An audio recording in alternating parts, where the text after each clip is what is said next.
Chapter 11 was force, and this chapter is directly connected to force called friction. If you ask me, friction, it itself is a type of force. And please make sure you write down with me whatever I am writing down, because there are hundreds of small small things which you will have to understand. और लिखोगे तो पढ़ोगे, पढ़ोगे तो याद रहेगा, याद रहेगा तो समझ में आएगा. सो लिखो फिर पढ़ो तो याद रखो तो समझ में आएगा. Friction is opposing force. Opposing मतलब against. Against what? Friction is always against direction of motion. तो ये एक चीज ध्यान में रखो, फ्रिक्शन एक टाइप का फोर्स है और ये फोर्स हमेशा मोशन के अगेंस्ट काम करता है. दूसरी एक चीज, friction always slows down things. वो चीजों को धीमी कर देता है. कैसे? I will give you an example before we start the real chapter. Imagine a slope.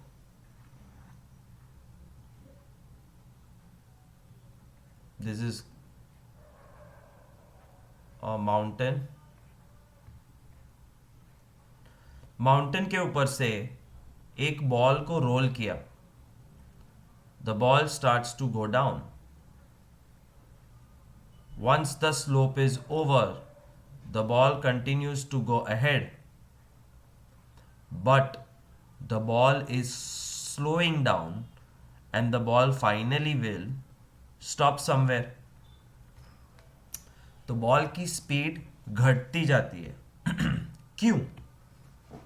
क्योंकि बॉल और सरफेस के बीच में फ्रिक्शनल फोर्स है. तो बॉल को राइट साइड जाना है बट फ्रिक्शन फोर्स उसको लेफ्ट साइड धक्का मार रहा है, मतलब स्लो कर रहा है. And therefore every single ball will stop no matter where or when you do this experiment. Everything which is flowing will stop अपने आप. बॉल की जगह साइकिल होती तो भी तुमको पता है कि स्लोप पे साइकिल जब आगे जाती है तो उसकी एक लिमिट होती है. Finally cycle will stop.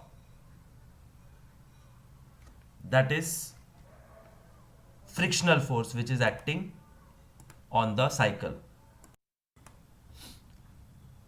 Second example I'll give you, a fan. कोई भी पंखा हो, छोटा हो या बड़ा हो, सीलिंग फैन हो या स्टैंड फैन हो, फैन को तुम हाथ से धक्का दो तो वो घूमने लगता है. बट क्या वो परमानेंटली घूमता रहेगा? Electricity is off. You have just push the fan, it starts to revolve around but finally it will stop. Why does it stop? Because inside the fan there is frictional force, or frictional force always works in opposite direction of motion. जिस direction में ball को जाना है उसके opposite direction में उसको stop करने की कोशिश करता है.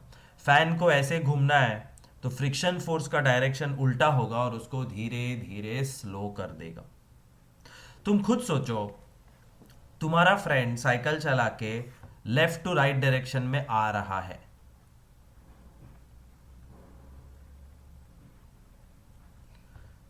ऐसे, और तुम्हें उसको स्टॉप करना है. If you want to stop your friend, will you apply force in this direction और this direction? You will apply force in opposite direction. तुम उसको यहां से रोकने की कोशिश करोगे.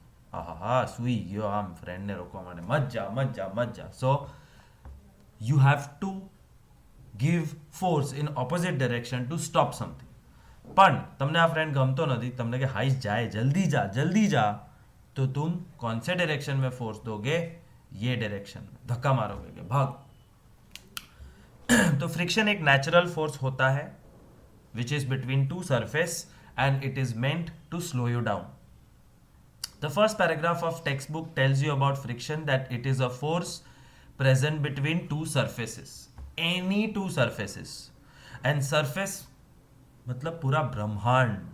Wall is a surface, my cheek is a surface, hairs are surface, mouse की सरफेस, पेन की सरफेस, टेबल की surface, my skin this is surface. तो कुछ भी जो टच करते हो ये सब सरफेसेस है, और हर एक सरफेस और दूसरी सरफेस के बीच में फ्रिक्शन होता है। जीरो फ्रिक्शन एक थियोरेटिकल चीज है, जीरो फ्रिक्शन नहीं हो सकता। बहुत बहुत बहुत बहुत कम फ्रिक्शन हो सकता है, बहुत बहुत बहुत बहुत ज्यादा फ्रिक्शन हो सकता है, बट जीरो फ्रिक्शन नहीं हो सकता। Where is friction? Cycle tyre और रोड के बीच में फ्रिक्शन होता है, नहीं होगा तो तुम स्लिप होके गिर जाओगे। तो फ्रिक्शन का काम तुम्हें स्लो करना है, बट फ्रिक्शन तुम्हें प्रोटेक्ट भी करता है। It is because of friction that you are able to drive vehicles on the road, because tire and road has friction between them. Brake pads और टायर, जब ब्रेक मारते हो तो ब्रेक का एक पैड होता है जो टायर से चिपक जाता है और टायर को स्लो करता है। That is friction and it's a good thing, वरना ब्रेक्स ही नहीं लगेगी। बॉल एंड द ग्राउंड, जो मैंने कहा एक स्लोप से बॉल को फेंको तो बॉल थोड़ा सा आगे जाके स्टॉप हो जाएगा, because there is friction between the ball and the ground. So any moving thing, if it is moving on a surface, it will have friction. कुछ दिमाग में आता है, मैं वापस डायलॉग मार रहा हूं। Any moving thing, if it is moving on a surface और touching a surface, it will have friction. इसका मतलब आकाश में उड़ने वाले पक्षी को फ्रिक्शन का सामना नहीं करना पड़ता कि करना पड़ता है? क्या ख्याल है? The bird is not touching the ground, it's not touching anything, it's just flying, but the bird also faces friction, and this friction which the bird is facing is with air. वो हवा के particles के साथ friction होता है, वैसे भी वो स्टॉप हो सकता है, स्लो डाउन हो जाता है। So where is friction present? This photograph of text book tells you that तुम नॉर्मल लाइफ में चलते रहते हो और गिरते नहीं हो, because there is friction present between the sole of your shoes and the ground. Friction, grip, which is a good thing, it helps you walk properly on the ground, high friction. But भूल से अगर sole shoes, shoe sole और ground के बीच में बनाना पील आ जाए तो तुमको ऑलरेडी पता है क्या होगा, तुम स्लिप होके गिर जाओगे। Because now your shoes is in contact with banana, which is okay. Banana peel ઊંધી પડી હોય તો એના પર શૂ મૂકો તો ફ્રિક્શન સારું છે, પણ બનાના પીલ અને ગ્રાઉન્ડ વચ્ચે ફ્રિક્શન બિલકુલ નથી, because banana is slippery.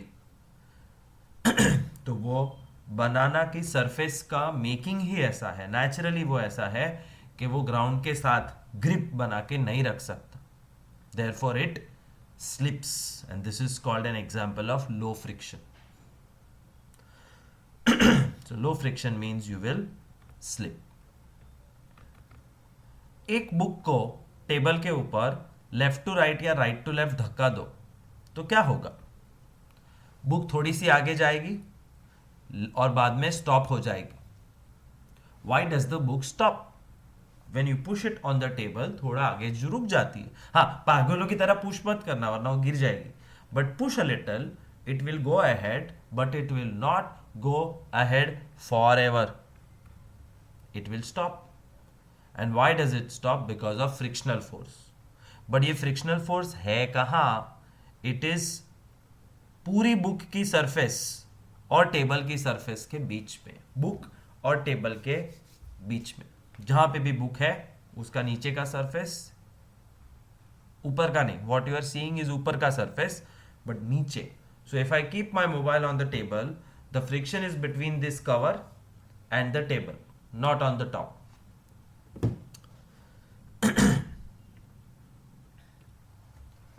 So the force of friction always opposes the applied force. तुम जिस डायरेक्शन में धक्का दे रहे हो, फ्रिक्शन हमेशा उसके ऑपोजिट डायरेक्शन में धक्का देता है, automatic, naturally, compulsory. For example the same book thing, कि अगर तुमने बुक को अप्लाइड फोर्स हाथ से धक्का दिया in the right side direction, you pushed the book in the right side direction, और दूसरे केस में applied force from the hand pushes the book in the left direction, book आगे जरूर जाता है, लेकिन थोड़ा सा, because there is frictional force acting in the opposite direction, and this frictional force does the job of stopping it. F for force nahi, F for friction. So frictional force opposes the force which is applied by the hand, और friction की वजह से book stop हो जाती है. अब मान लो कि फ्रिक्शन जीरो है, जो हो नहीं सकता, बट मान लो कि फ्रिक्शन है ही नहीं, तो can you think what will happen? What will happen is, once pushed in a particular direction, the book will go on forever and forever and forever. जिस direction में धक्का मारो उस direction में चीज चलती जाएगी, कभी वापस नहीं आएगी, कभी रुकेगी नहीं, और ऐसा हो नहीं सकता.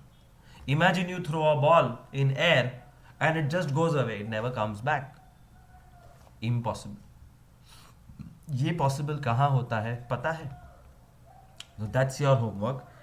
You have to think and tell me कि ऐसी कौन सी जगह है जहां पे बॉल फेंको तो वो जाता ही जाएगा, कभी वापस नहीं आएगा, कभी गिरेगा नहीं, कुछ नहीं, जिस डायरेक्शन में फेंका उस डायरेक्शन में परमानेंटली जाते रहेगा, because there is no friction.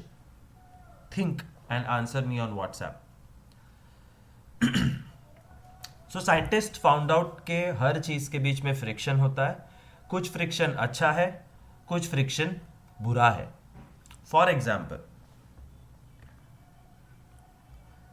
Think and tell me what is easy.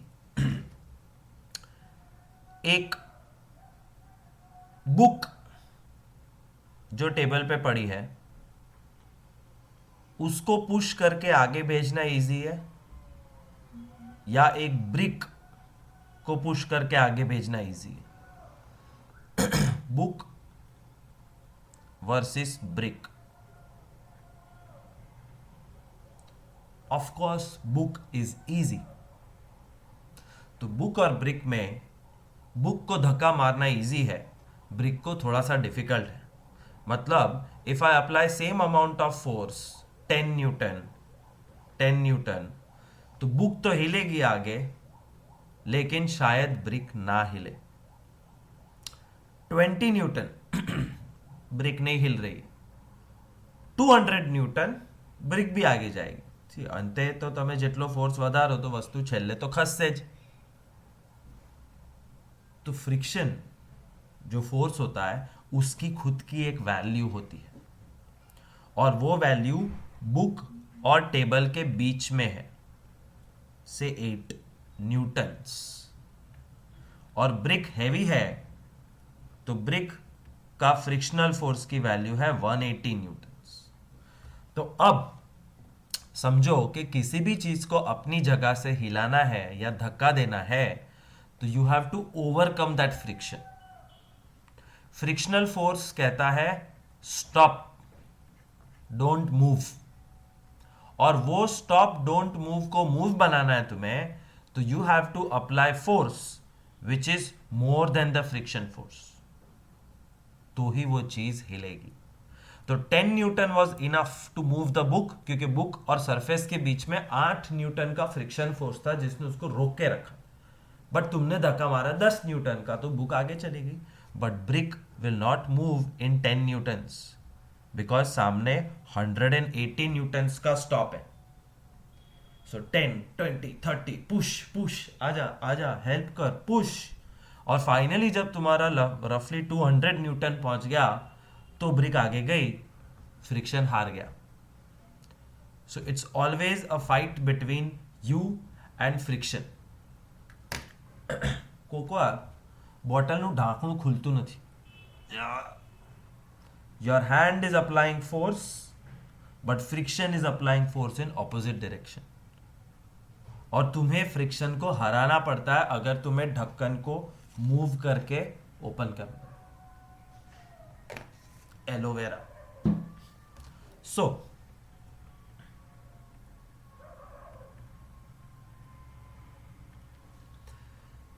Factors affecting friction.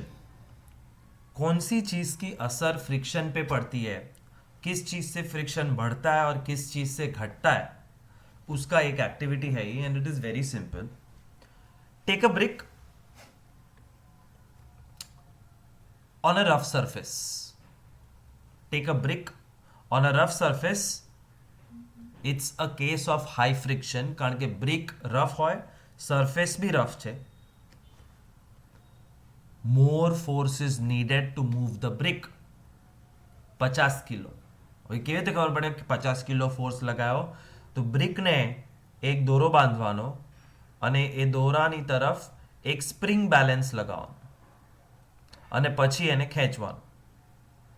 So when you pull, the spring balance is measuring how much force you are applying and spring balance 50 kg दिखा रहा है અને brick હલે, which means there is 50 kilogram of approximate frictional force between brick surface and the tabletop. But second option में you have to cover the brick with polythene, plastic. तो plastic bag थी आखी brick ने cover कर दो, પછી ખેંચો તો શું થશે? 20 kg, which means less force is required to pull the brick. કારણ કે પોલિથીન સ્મૂધ હોય અને પોલિથીન અને ટેબલ વચ્ચેનું ફ્રિક્શન હવે ઘટી ગયું. So it is easy, friction को हराना इजी हो गया. And third, brick wrapped in a jute cloth. જ્યુટનું કપડું, કંતાન જે કહીએ, જ્यूट क्लॉथ में रैप करो तो 80 kg फोर्स लगेगा. बढ़ गया बिकॉज જ્यूट બહુ જ ખરખરું કપડું હોય, રફ હોય. આપણે જ્यूटના કપડા નથી પહેરતા, જ્यूटની ગુણીઓમાં સામાન ભરીએ છીએ. કેમ કપડા નથી બનાવતા? કારણ કે બહુ રફ હોય, કરડે. और वो रफनेस की वजह से ब्रिक जबरदस्त फ्रिक्शन में आ जाती है, इसलिए बोलती है मैं नहीं हिलने वाली, 80 kg फोर्स लगेगा तो मैं हिलूंगी.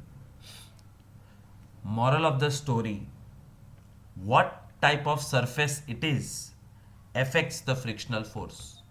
So frictional force depends on type of surface, whether the surface is smooth or rough, उससे डिसाइड होता है फ्रिक्शनल फोर्स कम है या ज्यादा. स्मूथ सरफेस प्लास्टिक था, आराम से सरक गया. बट रफ सरफेस खुद ब्रिक रफ थी और उससे ज्यादा रफ था jute. That's why first conclusion, frictional force depends on type of surface. तो लिखो, friction depends on type of surface. Rough surface is equal to more friction. Smooth surface is equal to less friction. This is the conclusion always. अगर पापा clean shave करते हैं, दाढ़ी रखते हैं तो फिर अगर क्लीन शेव करते हैं तो शाम को जब वापस आएंगे तो पहले मम्मी को वाली वाली करो, फिर पापा को वाली वाली करो, तुमको फ़र्क समझ में आ जाएगा. मम्मी की वाली वाली में मम्मी का गाल स्मूथ होता है, बट मेल हैज़ बियर्ड, और शेव करने के बाद शाम तक छोटे छोटे बाल आ जाते हैं जो रफ सरफेस क्रिएट करते हैं. Therefore that surface is rough. touch the wall of your home, it is smooth.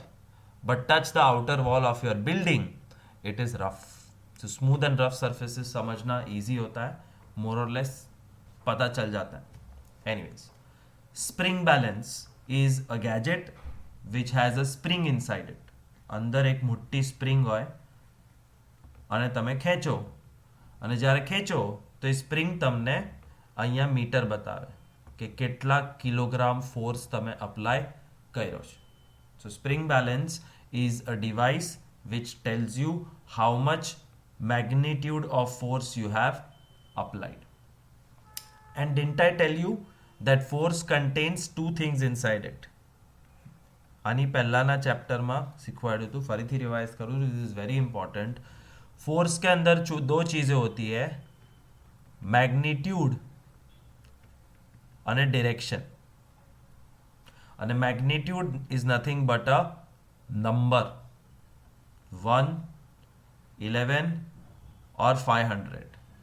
So 1 newton, 11 newton and 500 newton is the magnitude of the force. પણ આ ફોર્સ તમે કયા ડિરેક્શનમાં આપો છો એનાથી જમીન આસમાનનો ફરક પડે છે. એક માણસ બિલ્ડિંગની પાળી પર ઊભો હોય ટેરેસ ઉપર, અહીંયા, અને તમે ખાલી ને 1 ન્યૂટન ધક્કો મારો ને તો પડી જાય બિચારો. तो ऐसा नहीं है कि हाँ 1 न्यूटन 500 न्यूटन, नहीं. Force is a force, in which direction you are giving it matters a lot. So direction and magnitude. और स्प्रिंग बैलेंस का काम है फोर्स का मैग्नीट्यूड दिखाना. Very simple activity. पैड या कोई एक टेबल पे एक बुक को लेके एक स्लोप बनाओ, और वो स्लोप चेंज करना मत. वो slope should be fixed, fix size, shape, angle जो भी है, मटेरियल, बुक. अब एक बैटरी लो, पेंसिल सेल, और बैटरी को यहां से रिलीज कर दो. तो battery will start rolling and it will reach till here. It will reach somewhere. But second time जब करोगे तो instead of the smooth laminate on the table, table के ऊपर लैमिनेट लगा होता है जनरली, उसकी जगह पे क्लॉथ लगा दो. मतलब लैमिनेट के ऊपर एक कपड़ा रख दो, और अब एग्जैक्ट सेम पोजीशन से सेल को रिलीज करो. You will find that the cell stopped quickly. तो ये सेल स्टॉप होने का कारण क्या है वो तुम्हें सोच के बताना है.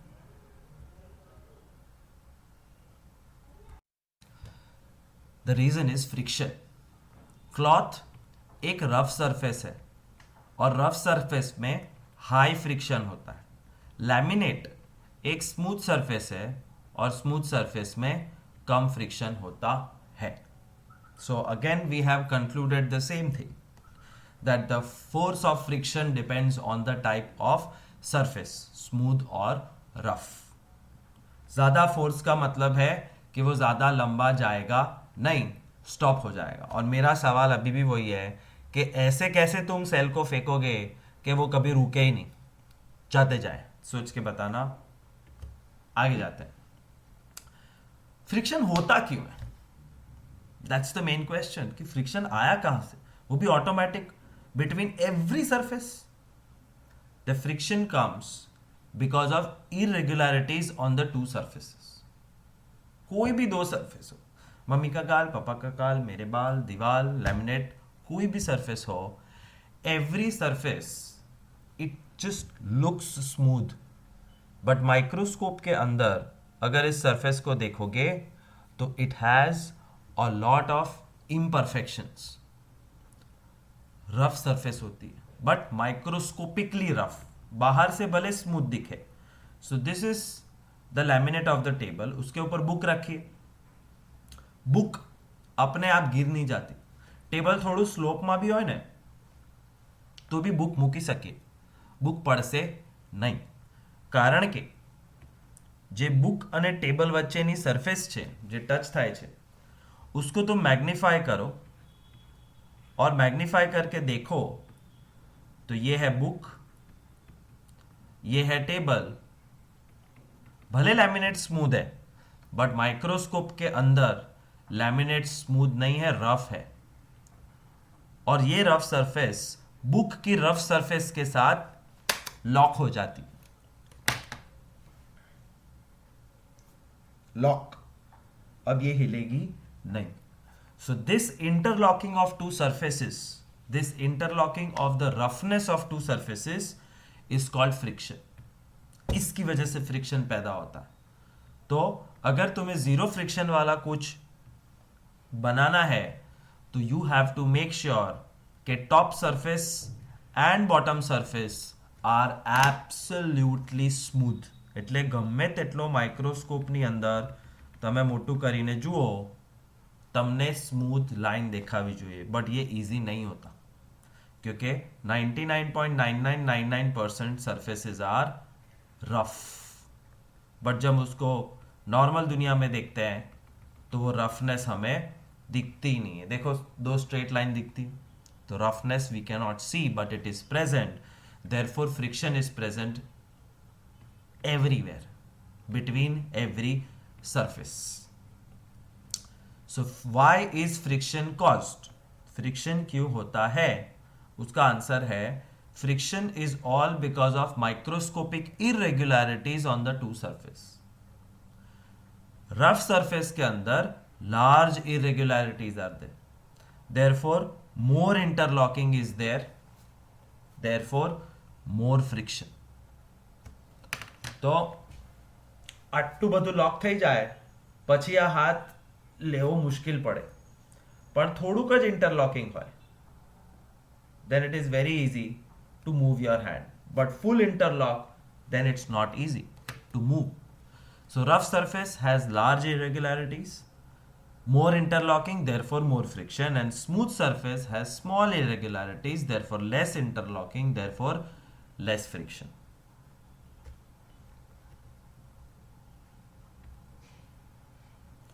Spider-Man is an absolute super duper example of friction। Spiderman का वो सीन याद है जिसमें पहली बार उसको डिस्कवर होता है कि हाय ला, मैं तो दीवारों पे चढ़ सकता हूं। स्पाइडरमैन, स्पाइडरमैन, या एनीवेज, तो Spiderman can climb the walls.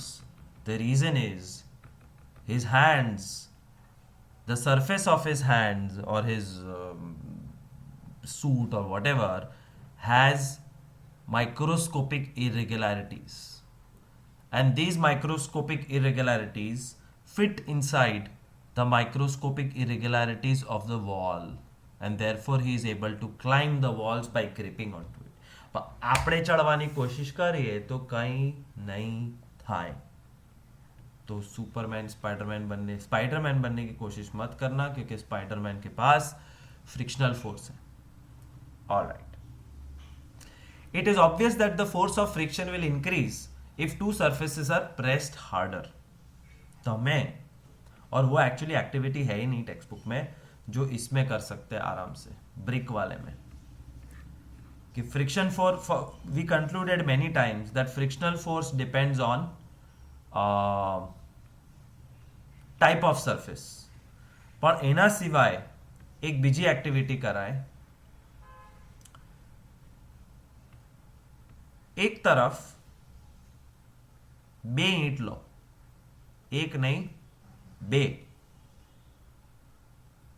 અને एक तरफ एक ईंट लो। ब्रिक तो ब्रिक है, स्प्रिंग बैलेंस सेम है, तुम सेम हो, सरफेस भी सेम लेनी है। सरफेस इज अ टेबल, तो सेम टेबल लेना है। You don't have to change the surface, you don't have to cover the bricks, you just have to take one brick and two bricks together, which is easy to pull। इसमें अगर 50 kg बता रहा है, इसमें 100 kg बताएगा, because mass has increased. मास એટલે વજન, વજન વધી ગયું, અને આને એક ઉપર એક મૂકો તો બી ચાલે। તો વજન વધી ગયું, the two surfaces are being pressed harder, and when you press the surfaces harder, the friction increases. Remember that. Write it down that when there is more pressure on the surfaces, the friction force increases. ये quiz में पूछूंगा. It is obvious that the force of the friction will increase if two surfaces are pressed harder. અને કેવી ખબર પડી? એક છોકરાને કીધું કે આ ખાલી બોક્સ છે એમટી, આને ધક્કો મારીને સાઈડમાં મૂકી દેતો 1 સેકન્ડમાં ડન. પણ એમટીની જગ્યાએ ખાલી બોક્સની અંદર 50 બ્રિક્સ ભરી દો. હવે ખસેડીને બતાવ हुआ क्या. एम्प्टी बॉक्स खाली था. खाली बॉक्स हल्का होता है और हल्की चीजों में जमीन और बॉक्स की सरफेस पे जो प्रेसिंग होता है वो कम होता है. But when you put 50 bricks in it, the pressing becomes much more, and when you press more, the friction force increases. Come press किया है तो इंटरलॉकिंग कम है, आराम से हिलेगा. बट ज्यादा फोर्स करोगे तो ज्यादा इंटरलॉक हो जाएगा. अब इसको हिलाना मुश्किल होता है. इम्पॉसिबल नहीं, मुश्किल होता. इसका और एक एग्जाम्पल है चटाई पाथरो. चटाई, मैट, चादर जे હોય અને જે ચાદર પાથરી છે એને ખેંચો. You can easily pull that because चादर और जमीन के बीच में फ्रिक्शन कम है, because downward pressing is less. But same चटाई, सेम जमीन, सेम तुम खींचो, इट इज टफ, क्योंकि अब चटाई के ऊपर तुमने पापा को बिठा दिया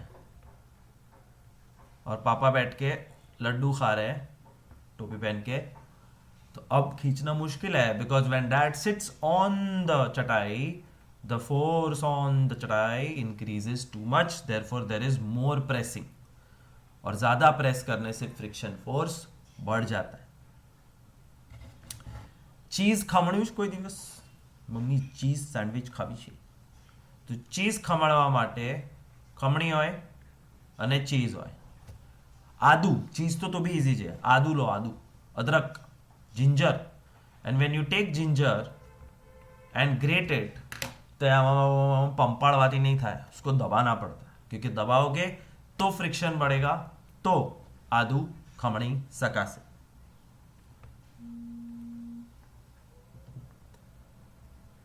the force required to overcome the friction at the instant of an object starts moving from rest is the measure of static friction. Static friction and sliding friction. अब दो तरह के फ्रिक्शन होते हैं, लिखो. Friction are of two types.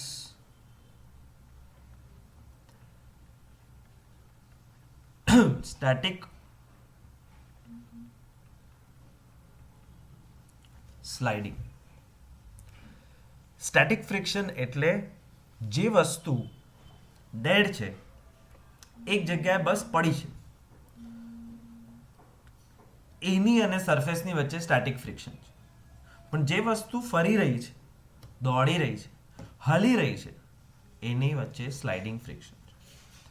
Static के नीचे लिखो मोर, स्लाइडिंग के नीचे लेस. स्टैटिक फ्रिक्शन વધારે હોય, સ્લાઇડિંગ ફ્રિક્શન ઓછું હોય. એક્ઝામ્પલ, એક પાટિયું લો, એક બુક લો અને એના ઉપર એક સેલ મૂકી દો, બેટરી, અને સીધું રાખો તો battery doesn't move. Or I tell you,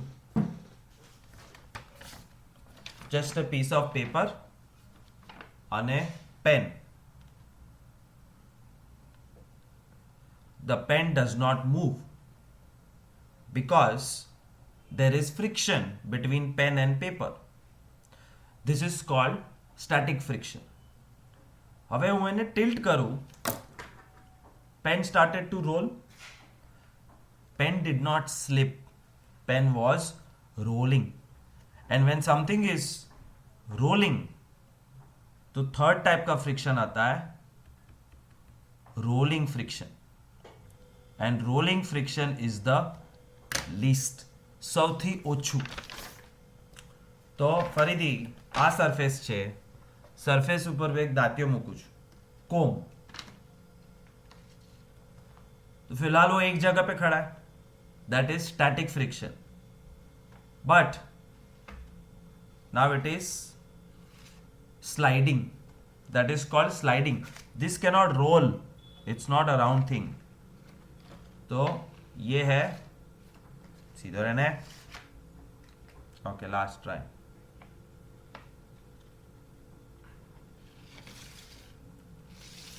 this is called sliding friction. But एक राउंड चीज हो और वो रोल करने लगे तो it is called rolling friction.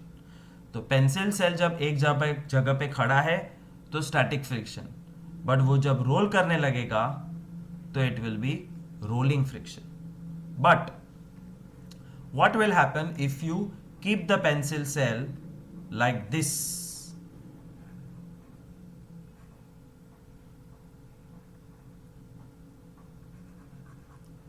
तो अब अगर ये आगे गया तो it will not be considered as rolling, it will be considered as sliding. So sliding, rolling and static friction you have to understand properly, for which we will see आगे static versus sliding friction. Box જે એક જગ્યાએ પડ્યું છે, which is not moving, it has static friction. And static friction is more, इसको हिलाने के लिए ज़्यादा दम लगेगा. More force is required to overcome static friction and start the movement. પણ બે હાથ આમ કરો, this is called sliding friction. Things are moving, and when things are moving then it is called sliding friction, and sliding friction is less. If you wish to experience this, whenever you go out next time, tell your dad કે dad ગાડી start નહીં કરતા, મારે ધક્કો મારીને જોવું શું થાય, મારામાં કેટલી તાકાત છે. તો જ્યારે તમે ગાડીને, and make sure the car is a big car, भले पड़ोसी नहीं हो, આપણે ધક્કો જ મારવાનો. गाड़ी एकदम खड़ी है और उसको तुम धक्का मारो, it is tough, because car is not moving. And not moving things के अंदर होता है स्टैटिक फ्रिक्शन. स्टैटिक वर्ड का डिक्शनरी मीनिंग ही है नॉट मूविंग. स्टैटिक स्थिर, सीधा वैस नाम.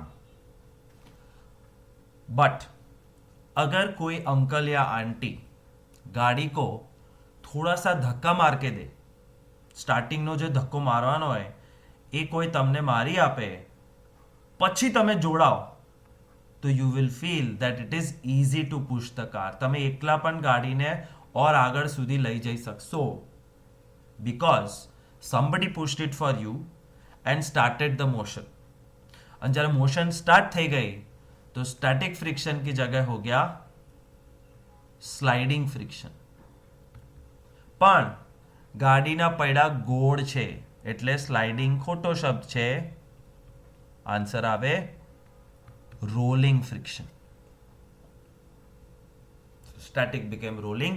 रोलिंग सबसे कम होता है, इसलिए चालू गाड़ी को धक्का मारना और फास्ट करना इजी होता है. Every Sunday I spend 2-3 hours on my terrace managing my plants, pots. तो જ્યારે એક ભારી ભરખમ પોટ मारे मूव करवानो होय तो सबसे स्टार्टिंग का 1 सेकेंड टफ होता है, because during that 1 second the pot is not moving and pot heavy है. हैवी चीज़ों में डाउनवर्ड प्रेशर बहुत होता है और डाउनवर्ड प्रेशर की वजह से फ्रिक्शन बहुत होता है, और हाई फ्रिक्शन को ओवरकम करने के लिए ज़्यादा फोर्स लगाना पड़ेगा. It is tough. But the minute the pot starts to move, it becomes easier and easier, and I can move the pot faster and faster with same force.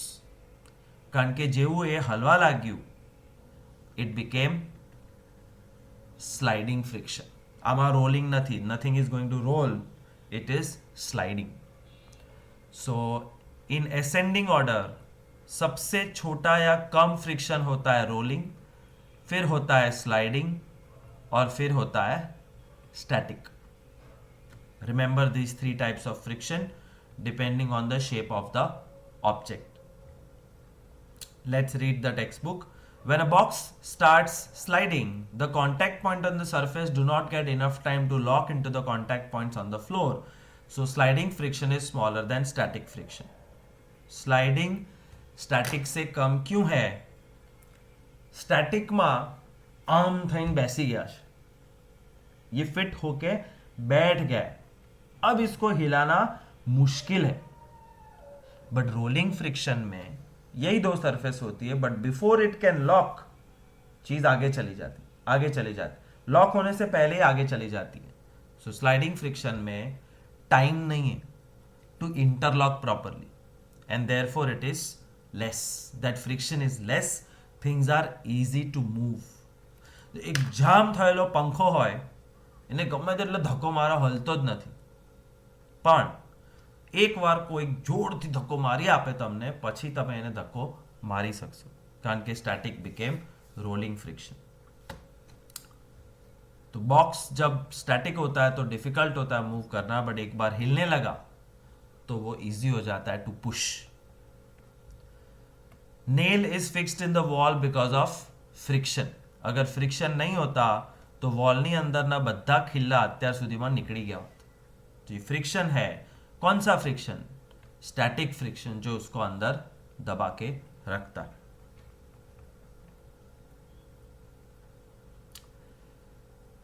Friction जरूरी है कि नहीं है? फ्रिक्शन जरूरी है. Friction अच्छा है कि खराब है? फ्रिक्शन दोनों है, अच्छा भी है कभी खराब भी है. So this is 9 things which we will read. These are some are from textbook and some are from my imagination, but this will help us understand friction. કુલ્હડ એટલે ગ્લાસ જેની અંદર તેલ છે. easy to pick or difficult? જે કુલ્હડ પહેલી વસ્તુ માટીનો હોય. કુલ્હડ એક ગ્લાસ હોય જે ક્લેમાંથી બનાવે કે માટીનો ગ્લાસ.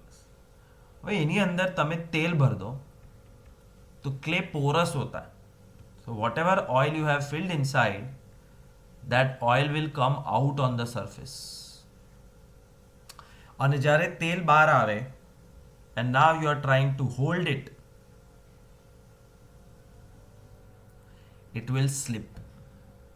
તેલવાળું વાસણ, તેલવાળી ડિશ, તેલવાળો વાટકો, તેલવાળી વસ્તુ સ્લીપ થઈ જાય કારણ કે ऑयल रिड्यूसेस द फ्रिक्शन. तो तुम्हारा हाथ और कुल्हड़ की सरफेस, तुम्हारे हाथ में रफ सरफेस है, कुल्हड़ की भी रफ सरफेस है. आराम से उठा सकते, ग्लास, माउस, मोबाइल, બે આંગળાથી ઉપડે ના પડે. फ्रिक्शन बहुत ज्यादा है. પણ हाथ तेल वाला हो यानी आखू तेल वाड़ू है तो तेल की वजह से क्या होता है, इसकी जो इरेगुलरिटीज है वो फिल हो जाती है. इसकी irregularities, the mountains and valleys get filled with oil, तो बहुत स्मूथ हो जाता है. ये भी स्मूथ हो जाता है. अब अगर पकड़ा तो स्लिप થઈ જશે. So oil reduces friction and it is difficult to hold a kulhad with oil in it. Can you hold a glass if there is zero friction between glass and hand? No. You cannot hold anything if there is zero friction between hand and that thing. Can you walk easily on muddy roads or smooth polished marble? माटी वाला रास्ता पर easily चला है कि polished marble पर? Answer is muddy road. Muddy roads are rough. ધૂળ, માટી, કંકર, પથ્થર બધું હોય જેનાથી તમારું ફ્રિક્શન વધે છે, એટલે તમે ચાલી શકો છો. Smooth polished marble pay slip होने के चांसेस ज़्यादा होते कारण के स्मूथ है ગ્રીપ નહીં મળે. Can you write with pen on super smooth surface? No. પેનથી લખવા માટે સરફેસ સ્મૂધ નહીં, રફ હોવી જોઈએ. એટલે ટ્રાય કરજો, ટ્રાય નહીં, ઘર નહીં બગાડતા. સાદી બોલ પેન અને લેમિનેટ ઉપર લખવાની ટ્રાય કરજો. If the laminate is rough, dull, matte finish તો લખાશે. પણ જો સુપર શાઇની ગ્લોસી લેમિનેટ હોય તો એના પર બોલ પેન ચાલે જ નહીં. થોડા થોડા લીટાળા થાય પણ મસ્ત લખાય नहीं, बिकॉज बॉल पेन के बॉल में, इसमें बॉल होता है छोटा सा और सरफेस के बीच में फ्रिक्शन ही नहीं. So you cannot write with pen on a super smooth surface. You can write with pen pencil on paper. Thanks to whom? Thanks to the friction, thanks to the rough surface of the paper. Paper देखा है smooth પણ microscopically rough હોય. You can write with ink pen on a plastic surface because ink has place to hold because there is no friction in plastic. मैंने can बोला, actually can't है. You cannot write with ink pen on plastic. Plastic ઉપર ink પેનથી લખો તો ink દેખાશે, પણ આમ સાફ કરશો તો ઇંક જતી રહેશે, કારણ કે પ્લાસ્ટિક એટલું સ્મૂથ છે कि इंक को रफ सरफेस में अंदर जाने की जगह नहीं. पर इंक पेन थी दीवार ऊपर लखो तो लखासे, क्योंकि दीवार प्लास्टिक के कंपैरिजन में स्मूथ है. Can you write with chalk on a board if there is zero friction? No, you can not write with chalk on a board. If there was zero friction on roads, moving tyres will never stop. તમે brake મારશો ને તો બી તમારું vehicle ઊભું નહીં રહે. It will keep moving, it will slide. Tyre stop થઈ ગયા કારણ કે બ્રેક મારી, પણ મૂવમેન્ટ ચાલુ છે, ઘસડાયા કરો તમે. તો zero friction is very dangerous. It causes accidents. Tie a knot, fix a nail, create a building. આખા બિલ્ડિંગ બનાવવા, ગાંઠ મારવી, ખીલી ઠોકવી, આ બધું ફ્રિક્શનને લીધે પોસિબલ છે. ફ્રિક્શન ના હોય तो एक ऊपर एक बिल्डिंग बने ज नहीं. बदा ग्राउंड फ्लोर पर रहता होता झोपड़ा में. तो फ्रिक्शन के बहुत सारे फायदे हैं, बट कभी कभी मेरे दिल में ख्याल आता है कि फ्रिक्शन ना होता तो ऐसा होता. फ्रिक्शन खराब भी है. क्यों? उसका लिस्ट देखो. The wear and tear happens in the screws, soles of the shoes and ball bearings because of friction. ફ્રિક્શનને લીધે પંખો આપણે રોજ વાપરીએ, છેલ્લા 5, 10, 11, 15 વર્ષથી એ જ પંખા લટકે છે, રોજ ફરે છે, કોઈ નુકસાન નહીં થતું હોય?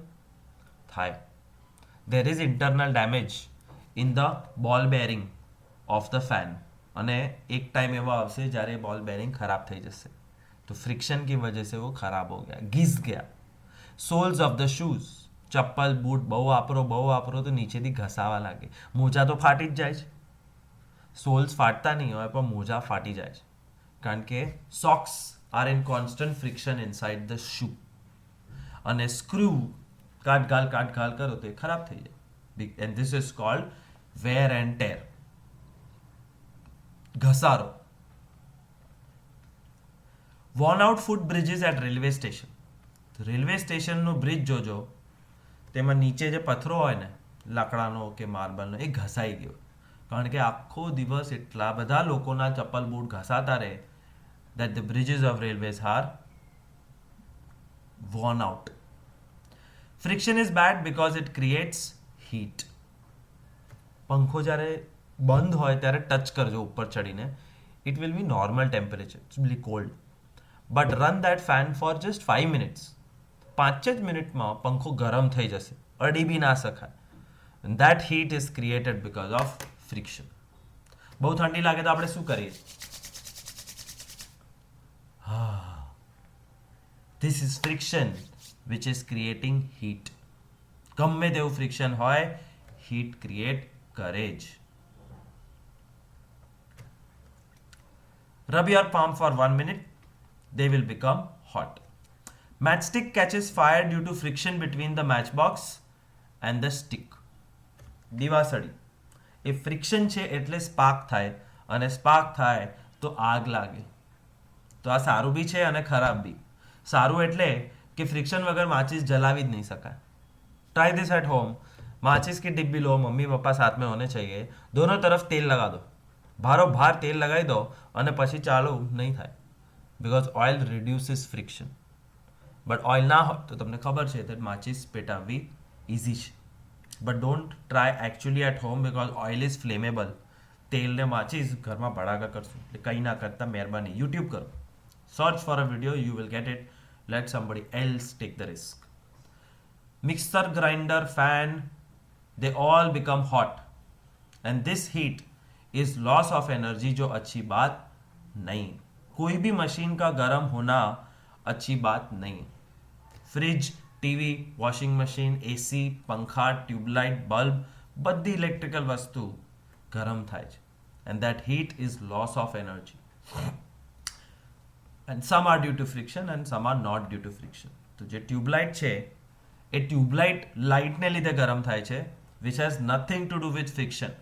इतना याद रखना, friction is about two surfaces and movement of two surfaces. ટ્યુબલાઇટની અંદર કોઈ મૂવમેન્ટ થતી નથી.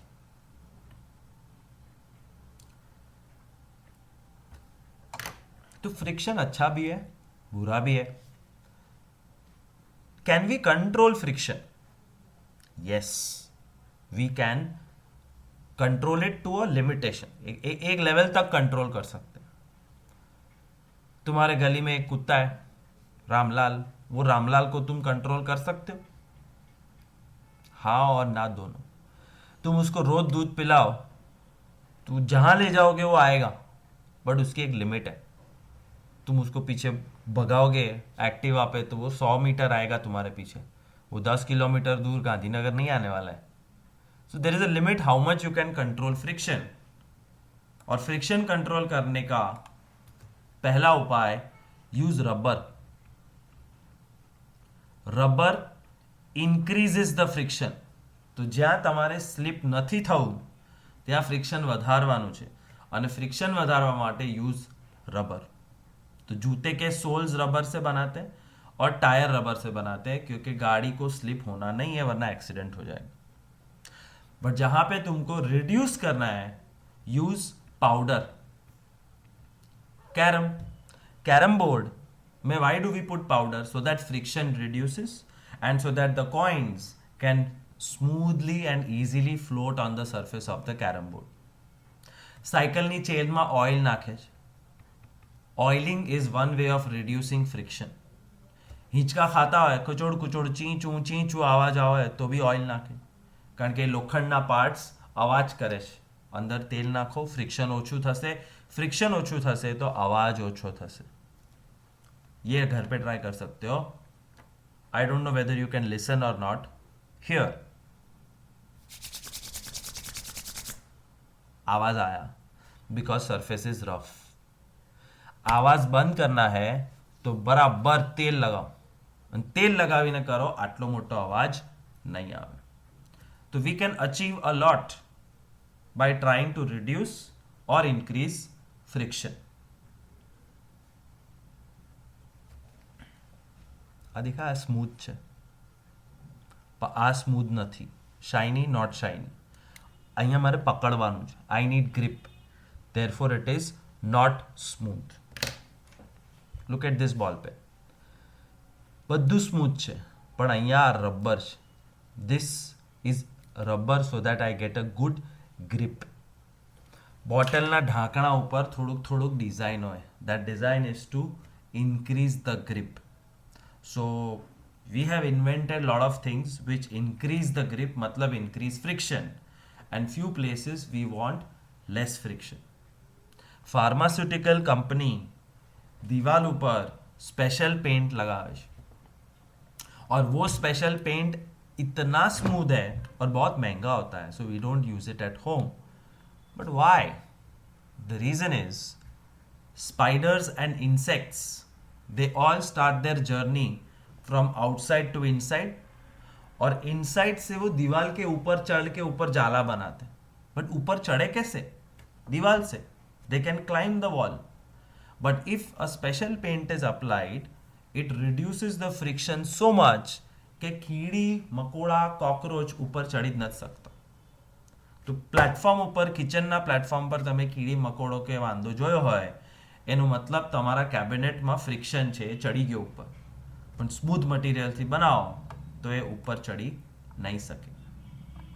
સો how to increase friction, it's a very important topic. 4-5 options दिए यहाँ पे examples. Increasing friction, where do you want more friction? I want more friction in the sole of the shoes. And how do you do it? Grooves. जूतानी नीचे design હોય, ખાડા ખાડા ખાડા ખાડા કાણા કાણા કાણા કાણા લાઈન લાઈન ખાડ, એ બધી ડિઝાઇન નથી. That is a way of increasing friction. Threaded tyres of cars and tractors. Car અને ટ્રેક્ટરનું ટાયર સ્મૂધ ના હોય, અંદર લીટા હોય, કાણા હોય, ખાડા હોય. That is called threading, and threading increases friction. Brake pads in the brakes of cycle and car. Brake pad એક એવી વસ્તુ છે જે ફક્ત ને ફક્ત ફ્રિક્શનથી તમારી ગાડી સ્ટોપ કરે છે, અને ગાડી સ્ટોપ નહીં થઈ તો એક્સિડન્ટ થશે. તો they are very important, and this friction is saving your life on day-to-day basis. Kabaddi players rub their hands with soil. Routine जब जमीन पे कबड्डी खेलते हो तो ये માટીથી આમ હાથ આમ આમ કરે, કારણ કે માટી લગાવવાથી ફ્રિક્શન વધે, અને ફ્રિક્શન વધે ને તમે ઓપોનન્ટનો હાથ પગ પકડશો તો એક બાર પકડ लिया वो छूटेगा नहीं, કારણ કે when you play kabaddi you perspire a lot. Sweat glands, sebaceous glands. Sebaceous glands મતલબ ઓઇલ, અને આમ આમ કરો તો oil comes on your hand. And sweat and oil means less friction, opponent slip हो गया એટલે માટીથી. ચોક भी होता है. Gymnastic, you would have seen gymnasts, એ લોકો ચોક પાવડર વાપરે, કારણ કે એમનો હાથ છૂટ્યો તો જુમ यम मम मम बूम, वो अलाउड नहीं है, वो अच्छी बात नहीं है. So gymnasts apply coarse powder for extra grip, जो मट्टी का काम करते हैं. बट कुछ जगह पे तुमको कम फ्रिक्शन चाहिए, मोर friction is a bad thing, तो वहां ऑयल लगाओ, ग्रीस लगाओ या ग्रेफाइट लगाओ, जैसे मशीन्स के अंदर. And they all are called lubricants. Lubricant એટલે વસ્તુ સ્મૂથ કરી દે. Oil, grease and graphite. જે સાયકલની ચેન, હિંચકાના કડા, દરવાજાનો હિંજ, દરવાજો ખોલો એટલે ચૂ ચૂ અવાજ આવે છે, 4 ટીપા તેલ નાખો, શાંતિ, क्योंकि फ्रिक्शन कम हो गया. Air layer between machine parts. મશીનના પાર્ટ્સમાં જો ફ્રિક્શન બહુ હોય તો એ ગરમ થઈ જશે, અને મશીન જેટલું ગરમ થશે એટલું જલ્દી બગડશે. तो क्या करते हैं मशीन वाले, उसमें हवा भर देते हैं. पार्ट्स जो टच होके उसको थोड़ा सा दूर करके हवा भर देते हैं. That air layer reduces the friction. Powder on carom board reduces the friction. અને લગેજ બેગ, એક લગેજ બેગ મળે છે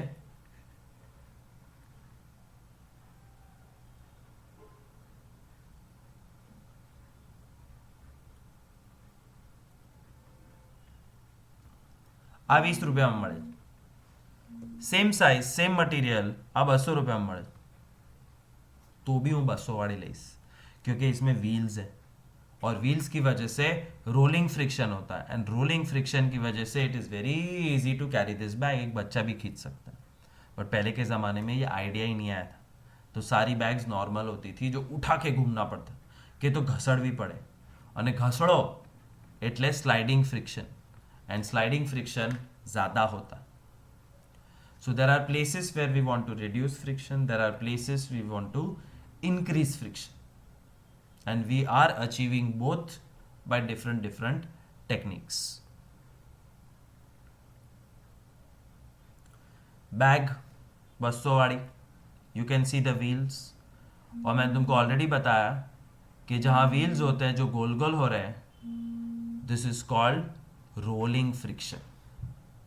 रोलिंग फ्रिक्शन सबसे कम होता है, सबसे इजी होता है to overcome. That's why cycle में राउंड व्हील्स है, स्क्वायर व्हील वाली साइकिल देखी, वही भी खरीदे, आई साइकिल चला भी सका? इम्पॉसिबल। वो रोल करना चाहिए ना, वरना स्क्वायर व्हील दौड़ेगी ही नहीं।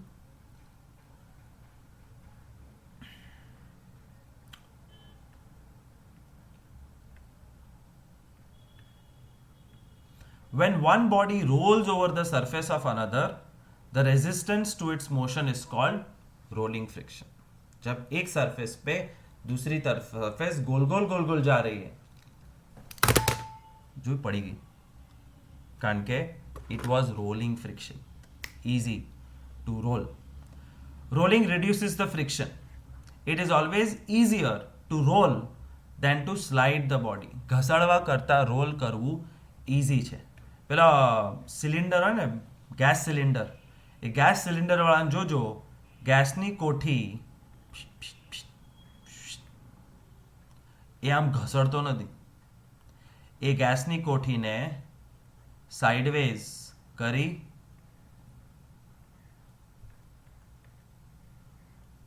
અને રોલ કરીને લઈ જાય છે.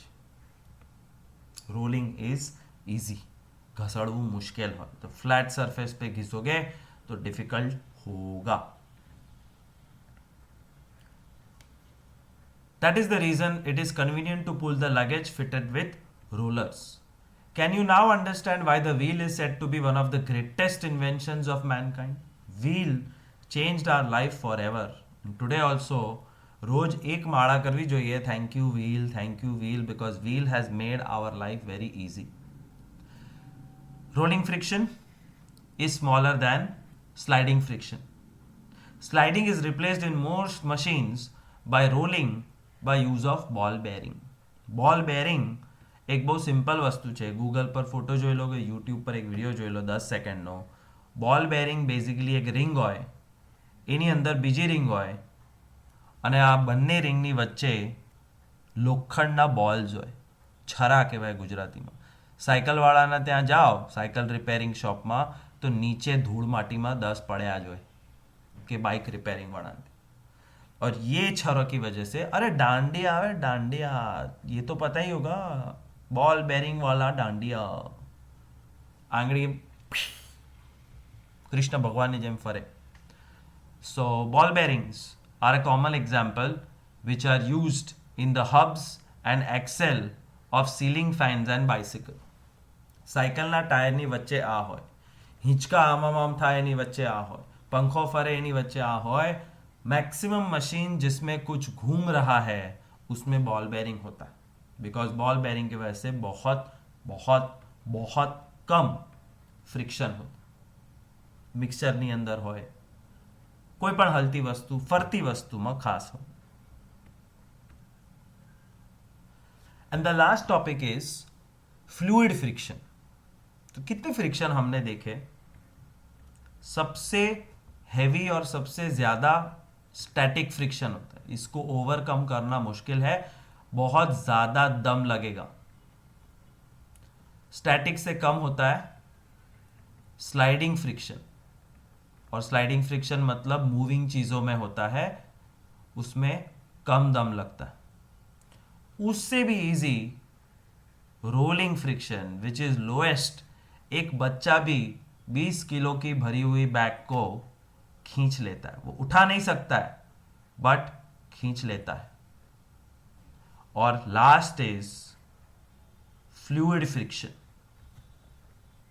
और फ्लूइड फ्रिक्शन यहां है, हम पढ़ते हैं the force, frictional force exerted by fluids is also called drag, and fluid frictional force happens in air and water. હવા અને પાણીમાં ફ્લુઇડ ફ્રિક્શન થાય, કારણ કે હવા પાણી બંને ફ્લુઇડ છે. ફ્લુઇડ मतलब लिक्विड नहीं होता है. फ्लूइड मतलब something which can flow, and wind blows, जिसको हम बोल सकते हैं विंड फ्लोज. हवा एक जग्याएથી બીજે ફ્લો થઈ શકે છે, અને પાણી તો થાય જ છે. तो हवा और पानी दोनों मतलब गैसेस एंड लिक्विड्स के अंदर जो भी चीज घूम रही है उसको फेस करना पड़ता है फ्लूइड फ्रिक्शन. तो वॉट एवर फ्रिक्शन, मैंने कहा था बर्ड हवा में है, तो क्या उसको फ्रिक्शन नहीं है, उसको हवा का friction. The fish is swimming inside the water, does the fish touch the surface of the land? No, but still it has to face friction. So frictional force on an object inside a fluid is called fluid friction. And the frictional force on object in fluid depends on its speed with respect to the fluid. तुम कितना fast जा रहे हो उस पे depend करता है कितना फ्रिक्शन होगा. Second, the frictional force also depends on the shape of the object and the nature of the fluid. तो ये एक शॉर्ट आंसर है. व्हाट इज फ्लूइड फ्रिक्शन तो आना ही चाहिए. Very simple, one sentence. Fluid friction is the friction which exists between the object and a fluid which is air or water या solid, liquid या gas. And what does this fluid friction depend on? Fluid friction depends on the speed of the object. Fluid friction depends on the shape of the object. And it depends on the nature of the fluid. Object का shape, object की speed और fluid का nature. These three things decide how much will be the friction force. So aeroplane and bird both are flying in air and their shape is defined. ગમે તેવું ડબ્બા જેવું aeroplane હોય और डब्बो जो है एरोप्लेन इम्पॉसिबल है क्योंकि एरोप्लेन का जो शेप है that has been designed specifically by looking at a bird, and this shape reduces fluid friction. Bird का शेप भी it design to reduce the fluid friction. पर पेंग्विन ने જુઓ, पेंग्विन એવું છે કે જે ઉડી નથી શકતું. એક તો उसके पास विंग्स नहीं है और दूसरी उसकी body is not designed to cut the friction of the air. But penguins are wonderful swimmers because when penguins start to swim their body becomes quite flat. तो penguins swim अच्छे से कर लेते हैं because they reduce the fluid friction in water, but birds can fly easily because they reduce the fluid friction in air, all thanks to their shape. It is obvious that when objects move through fluids they have to overcome the friction. ये तो सबको overcome करना पड़ता है. तुमको यहां से वहां कुछ भी करना है तो फ्रिक्शन से ज्यादा फोर्स लगाना पड़ता है. In this process they lose energy. એક હેવી ઓબ્જેક્ટને અહીંથી ત્યાં મૂકવામાં તમારી એનર્જી જાય છે અને ત્યાંથી ત્યાં મૂકવા માટે જો ફ્રિક્શન વધારે હશે તો તમારે વધારે દમ લગાવવો પડશે. એન્ડ મોર દમ मतलब तुम थक जाओगे, you will lose energy. Therefore, we have to try to minimize friction. So objects are given special shape. Boat has a beak. It has an aerodynamic shape. Again, rectangle boat ना होए, round boat ना होए, because ये सारे shapes खराब है. हमें पानी को काटना है, easily काटना है.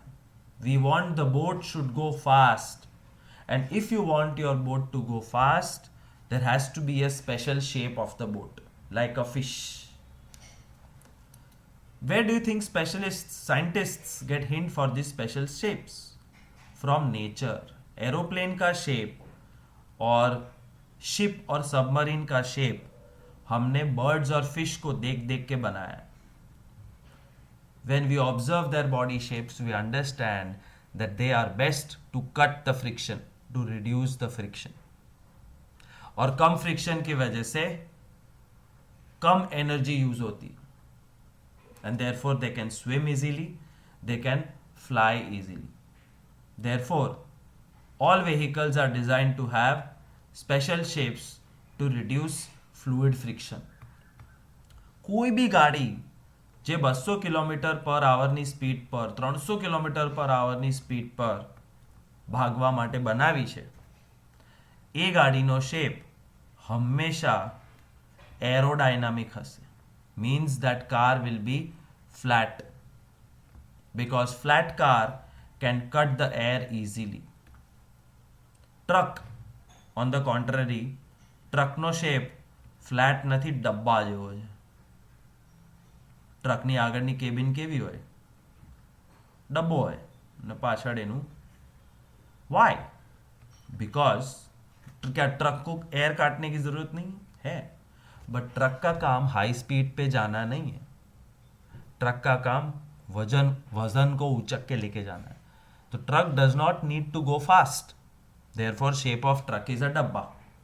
बट हाई स्पीड कार्स अगर फास्ट जाना है तो फ्लूइड फ्रिक्शन कम करना है, और फ्लूइड फ्रिक्शन कम करने के लिए ये बीक है, चांच. It cuts the air and reduces the fluid friction. So aeroplane has a beak, birds have a beak, fish have a beak, and sports car have a beak so that they can cut the friction. પણ સિટીમાં AMTS કે BRTS નો ડબ્બો બસ, वो बस को कोई beak नहीं होता. रिक्शा का कोई एरोडाइनमिक शेप नहीं है बिकॉज उनको हाई स्पीड पे जाना ही नहीं. Therefore it is okay for them to have a little bit of friction. So I hope you had written all this.